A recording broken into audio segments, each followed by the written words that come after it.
وہاں نبی پاک صلی اللہ علیہ وسلم کا یہ بھی معمول تھا کہ آپ جب اللہ سے دعا فرماتے تھے تو یہ فرمایا کرتے تھے کہ اللہم انی اسألک علما نافعا، کہ اے رب میں تجھ سے علم نافع کی، نفع دینے والے علم کی التجا کرتا ہوں۔ بلکہ آپ نے یہ بھی فرمایا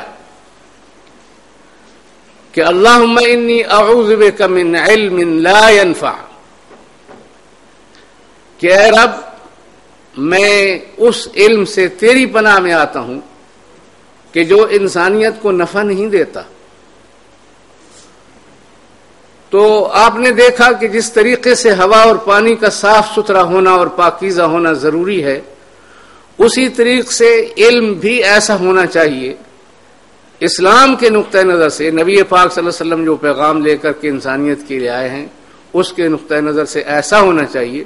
کہ جس سے انسانیت کو سراپا نفع اور فائدہ ہو۔ اور جب تک علم کی باغ ڈور اہل اسلام کے پاس رہی، صدیاں گزر گئیں اور یہ علم کا قافلہ مسلمانوں کی قیادت میں آگے بڑھتا رہا۔ اگرچہ یورپ کے لوگ اسلام کی صدیوں کو علم، سائنس، ثقافت اور تمدن کے لحاظ سے تاریخ سے حذف سمجھتے ہیں۔ آپ بے شمار کتابیں دیکھیں گے تمدن پر ان کی لکھی ہوئی، تہذیب پر ان کی لکھی ہوئی، علم پر اور سائنس پر ان کی لکھی ہوئی۔ ان میں اسلام کی صدیوں کا یا اسلام کی کنٹریبیوشن کا کوئی نام، کوئی ذکر آپ کو نہیں ملے گا، کیونکہ ان کے نقطہ نظر سے جو علم پیغمبر اسلام صلی اللہ علیہ وسلم انسانیت کو دینا چاہتے تھے اور دیا، وہ علم ان کو گوارا نہیں ہے۔ اسی واسطے انہوں نے مسلمانوں کی صدیوں کا جو علم ہے اسے کوئی اہمیت نہیں دی۔ حالانکہ صورتحال یہ ہے کہ علم کا قافلہ یونان اور روم سے ہوتا ہوا بغداد اور دمشق اور دوسرے اسلامی جو دارالحکومت رہے ہیں تاریخ میں، وہاں پناہ لیتا رہا ہے اور وہیں سے آگے بڑھا ہے۔ آج منصف مزاج نقاد یہ مانتے ہیں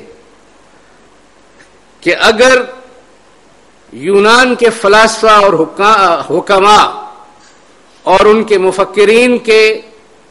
عربی تراجم موجود نہ ہوں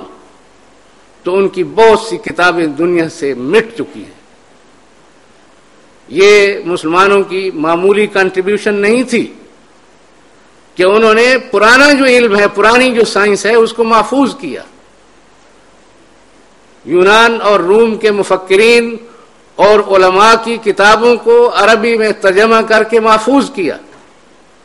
اور پھر یہی نہیں کہ اس کو ترجمے کو رٹے رٹائے انداز میں اور جگالی کرتے ہوئے وقت گزار دیا، نہیں، اس کے اوپر علم اور سائنس کی اور ثقافت کی اور تمدن کی ایک ایسی شاندار عمارت کھڑی کی کہ جسے یورپ کے منصف مزاج محققین اور ناقدین بھی مانتے ہیں۔ لیکن ان کے بہت زیادہ مؤثر اور مقبول قسم کے جو لکھنے والے ہیں، جن کی کتابوں کو لپیٹ کر کے رکھا جاتا ہے اور آنکھوں پر سجایا جاتا ہے، وہ اسلام کی اس کنٹریبیوشن کو آج بھی نہیں مانتے۔ ہوا کیا؟ جب 17ویں 18ویں صدی میں علم مسلمانوں سے یورپ کو منتقل ہوا، ایک بڑے عرصے تک، مدت تک مسلمان فلاسفہ اور سائنسدانوں کا جو علم ہے اور معرفت ہے، سائنس ہے، اسے یورپ کی یونیورسٹیوں میں داخل نصاب رکھا گیا۔ لیکن آہستہ آہستہ علم کی وہ روش اور علم کی وہ دعوت جو پیغمبر اسلام صلی اللہ علیہ وسلم نے دی تھی اور مسلمانوں نے اس کو دنیا میں عام کیا تھا، اس سے مختلف روش آ گئی. یہی یورپ کے لوگ کہ جو بغداد، قرطبہ اور دوسرے اسلامی ثقافتی مراکز میں آ کر کے مفت علوم سیکھتے تھے، ان سے بھی کچھ چارج نہیں کیا جاتا تھا. یورپ کے جو لوگ اسلام کی بڑی بڑی درسگاہوں میں آتے رہے ہیں ان سے کبھی کچھ چارج نہیں کیا گیا، بلکہ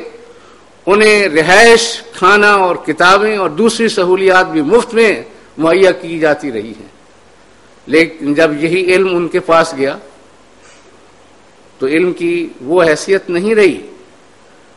علم کا قافلہ، اس کی قیادت جب ان کے ہاتھ میں آ گئی تو اس کا رخ وہ نہیں رہا جو اسلام نے دیا تھا. اور پھر کیا ہوا؟ علم بکنے لگا، اور جب جو چیز بکتی ہے تو اس میں پھر بہت سی خرابیاں پیدا ہوتی ہیں. قیمت بھی کم زیادہ لگتی ہے اور اس کے فوائد اور منافع کو بھی لوگ کم زیادہ کے ترازو میں تولتے ہیں. اور جب یہ صورتحال بنتی ہے تو پھر علم کے وہ پہلو کہ جن سے انسانیت کو سراپا نفع ہوتا ہے وہ پس پش ڈال دیے جاتے ہیں، اور وہ پہلو کہ جن سے دشمن کو زیر کیا جا سکتا ہے، تباہی زیادہ سے زیادہ لائی جا سکتی ہے، ان پر توجہ دی گئی. آج سورج میں 1 سال سے کام لے رہا ہوں، باتیں بہت دور کی ہیں، بہت لمبی ہیں اور بہت گہری ہیں، اور اگر آپ کو کوئی بات سمجھ نہ آئے تو معاف کیجیے گا، کیونکہ میں بڑی شارٹ ہینڈ میں گفتگو کر رہا ہوں اور بہت سی چیزیں، بہت سی باتیں میں چھوڑ رہا ہوں. آج جس مرحلے میں اور آپ ہیں، اگر آپ اس میں دیکھیں تو نبی پاک صلی اللہ علیہ وسلم نے تو یہ فرمایا تھا کہ اگر کسی انسان کے پاس علم کا ایک ذرہ بھی ہو اور وہ اس میں بخل یا انکار سے کام لے تو قیامت میں اس کو اللہ تعالی کی طرف سے عذاب یہ ملے گا کہ اس کی زبان کو آگ کا لگام ڈالا جائے، کیونکہ اس سے علم پوچھا گیا تھا تو اس نے علم نہیں دیا تھا. آج اگر آپ دیکھیں تو علم مہنگا تو جتنا ہے سو ہے. ہمارے ہاں بھی اب علم جو ہے ایک انڈسٹری کی شکل اختیار کر چکا ہے، اور اگرچہ انڈسٹریلسٹ جو ہیں وہ اپنے کارخانوں کے لیے بہترین سے بہترین انجینئر لاتے ہیں، لیکن بیشتر، میں سب ایک جیسے نہیں ہیں، بہت فرق ہوتا ہے، لیکن اکثر و بیشتر ایسے ہی ہوتا ہے کہ ان درسگاہوں میں جو انجینئر خواتین و حضرات آتے ہیں انسانوں کو بنانے کے لیے، وہ کم سے کم معاوضے پر رکھے جاتے ہیں اور انہیں وکٹمائز بھی کیا جاتا ہے، اور وہ مجبور ہو کر کے جو کام کرتے ہیں. لیکن جو اصل بات ہے وہ یہ ہے کہ آج علم کے اوپر ایسی قدغن لگی ہوئی ہے، ایسی پابندی لگی ہوئی ہے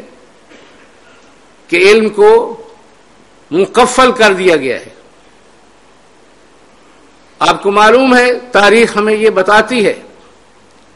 کہ عباسی خلیفہ کی جب رومن بادشاہ سے ایک دفعہ مصالحت ہوئی تھی